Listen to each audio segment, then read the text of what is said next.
నమస్తే ఫ్రెండ్స్. కరెక్ట్‌గా పాయింట్‌కొచ్చేస్తున్నానబ్బా! ఈరోజు నా స్టైల్‌లో ఫిష్ కర్రీ చెప్పబోతున్నాను మీకు. సో, ముందుగా స్టవ్ పై వెలిగించుకొని, స్టవ్ పై పాన్ పెట్టిన తర్వాత 2 టేబుల్ స్పూన్ ఆయిల్ ఏసానబ్బా!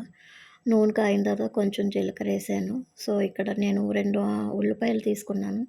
కట్ చేసుకున్నాను. నూనె కాగిన తర్వాత ఉల్లిపాయ ముక్కలు వేసేస్తున్నాను మొత్తం. ఓ 3 పచ్చిమిరపకాయలు కూడా వేసాను. జస్ట్ కొంచెం ఘాట్లు పెట్టుకుంటానబ్బా! నేనైతే పూర్తిగా కట్ చేయను పచ్చిమిర్చి. జస్ట్ ఇప్పుడు కొంచెం కరివేపాకు వేసి బాగా కలపండబ్బా! నూనెలో ఉల్లిపాయలు ఎంత వేగితే అంత మనకి కర్రీ టేస్ట్ అనేది చాలా బాగుంటుంది. మంటను సిమ్‌లో పెట్టుకోండి. ఎర్రగా ఏగాలన్నమాట ఉల్లిపాయలు కొంచెం. సో, నేనిక్కడ ఒక టమాటాకాయ ఏస్తున్నానబ్బా! ముక్కలు కట్ చేసి.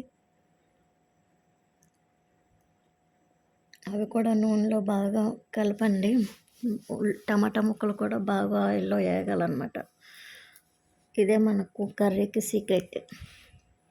సో, నువ్వు మూత పెట్టి మగ్గనివ్వండి ఇప్పుడు. మళ్ళీ తీసి కలపండి.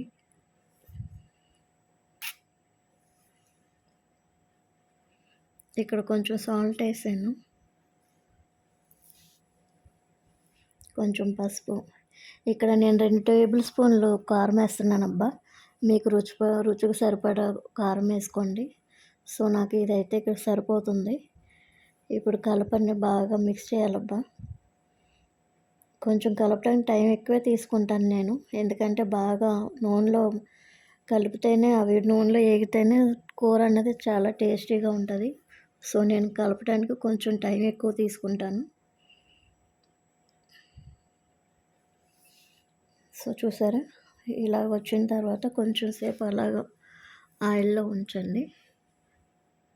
సో, ఇక్కడ నేను మసాలా చూపిస్తున్నాను కదా! నేను ఇక్కడ అల్లం వెల్లుల్లి పేస్ట్ గాని ఏమి వేయలేదు. జస్ట్ నేను ఇది ఇంట్లో ప్రిపేర్ చేసుకున్న మసాలా అనమాట. సో, నేను ఇవి 2 స్పూన్లు మాత్రమే ఏస్తున్నాను.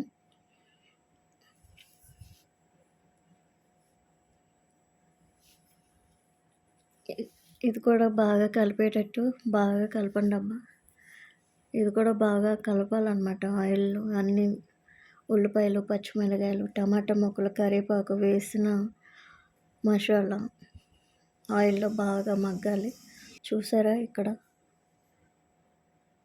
ఆయిల్ తేలుతుంది కదా కొంచెం. సో, ఇలాంటి టైంలో ముందుగా మనం చింతపండు నానబెట్టుకోవాలబ్బా! నేను ఇక్కడ నానబెట్టుకున్న చింతపండు గుజ్జు నుంచి రసం తీసి వేస్తున్నాను.